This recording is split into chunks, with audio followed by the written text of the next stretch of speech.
दोस्तों, एक सच कहूँ, जो इंसान तुम्हें सबसे ज़्यादा परेशान करता है ना, उसमें कुछ है जो तुम्हारे अंदर भी है, बस तुम मानने को तैयार नहीं हो। ये साइकोलॉजी का सबसे गहरा सच है जो आज तक किसी ने साफ साफ नहीं बताया। आज मैं बताऊंगा, बिल्कुल रो, बिना चीनी के।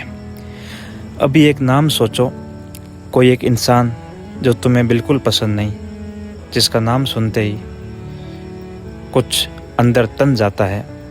अब सोचो, उसकी कौन सी बात सबसे ज़्यादा चुभती है? घमंड, सेल्फिशनेस, झूठ, दिखावा, ढोंग। पकड़ लिया? अब रुको, एक सांस अंदर लो और खुद से सबसे ईमानदार सवाल पूछो, क्या ये बात कहीं किसी कोने में मेरे अंदर भी है? अगर सच में ईमानदार रहे, जवाब हाँ ही मिलेगा। कार्ल जंग दुनिया के सबसे बड़े साइकोलॉजिस्ट में से एक रहे।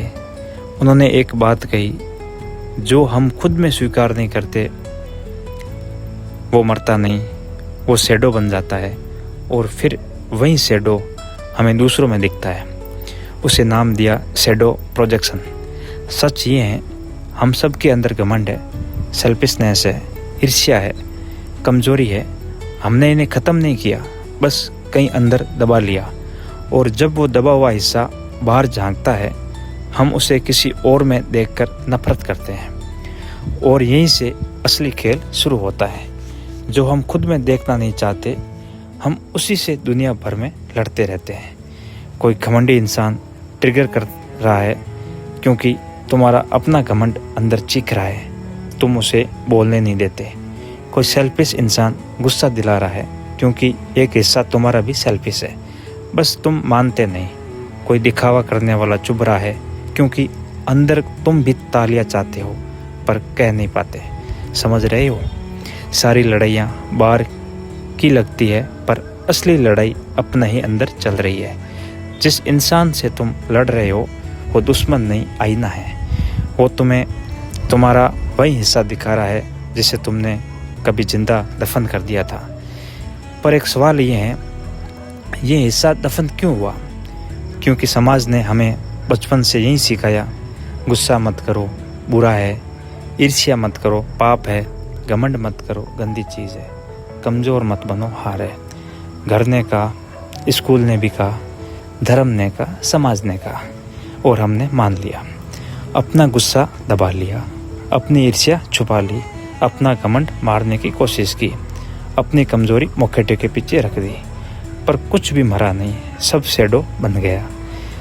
और अब वो शैडो रात को जागता है, अकेले में सताता है, रिश्तों में जहर खोलता है, बच्चों पर निकलता है, पार्टनर पर निकलता है, और सबसे बड़ा धोखा, जिस इंसान में वो शैडो दिखता है उसे हम अपना दुश्मन बना लेते हैं, जबकि असली दुश्मन कहीं बाहर नहीं, अपने ही अंदर बैठा है। जिसने हमें ये सिखाया उसने हमें आधा कर दिया, और अब हम पूरी ज़िंदगी उस आधे को पूरा करने में लगा देते हैं। तो असली पर्दा क्या है? यह नहीं कि लोग बुरे हैं, असली पर्दा ये है कि तुमने खुद के एक हिस्से को बुरा मान लिया और उसे मारना चाहा, पर वो मरा नहीं, बस शैडो बन गया, और अब हर जगह तुम्हें दिखाई देता है। तो अब सुनो, असली मुक्ति क्या है? शैडो को मारने की कोशिश मत करो, उसे गले लगाओ, खुद से सच कहो, हाँ मेरे अंदर घमंड है, हाँ मैं कभी सेल्फिश होता हूँ, हाँ मुझे ईर्ष्या भी होती है, हाँ मैं कमज़ोर भी हूँ, और ये सब मैं हूँ। जिस दिन ये मान लोगे, एक जादू होगा। दूसरों की कई बात तुम्हें ट्रिगर करना बंद कर देगी, क्योंकि अब वो दुश्मन नहीं रहा, अब वो तुम्हारा अपना हिस्सा बन चुका। याद रखना, पूरा इंसान वो नहीं जिसमें कोई बुराई नहीं। पूरा इंसान वो है जो अपनी बुराई को भी अपना मान लेता है। लाइट और डार्क, पर्सोना और शैडो, अच्छा और बुरा, दोनों मिलकर एक पूरा इंसान बनते हैं। एक आज़ाद इंसान, एक पावरफुल इंसान, जिसकी किसी से लड़ाई नहीं, क्योंकि खुद से लड़ाई ख़त्म हो चुकी है। तो आज एक छोटा सा काम करो। जो इंसान तुम्हें सबसे ज़्यादा परेशान करता है उसका नाम लो, उसकी जो बात चुभती है उसे खुद के अंदर ढूंढो मानो, स्वीकार करो, गले लगाओ और फिर देखो जादू, ये खुद ब खुद होने लगेगा। यही पर्दा है, यही वेल मनस है। अगर ये वीडियो आपको पसंद आया तो लाइक करें और आपको कौन सी बात चुभती है कमेंट करके ज़रूर बताएं। और इस तरह के और वीडियो देखने के लिए प्लीज़ सब्सक्राइब और फॉलो करें।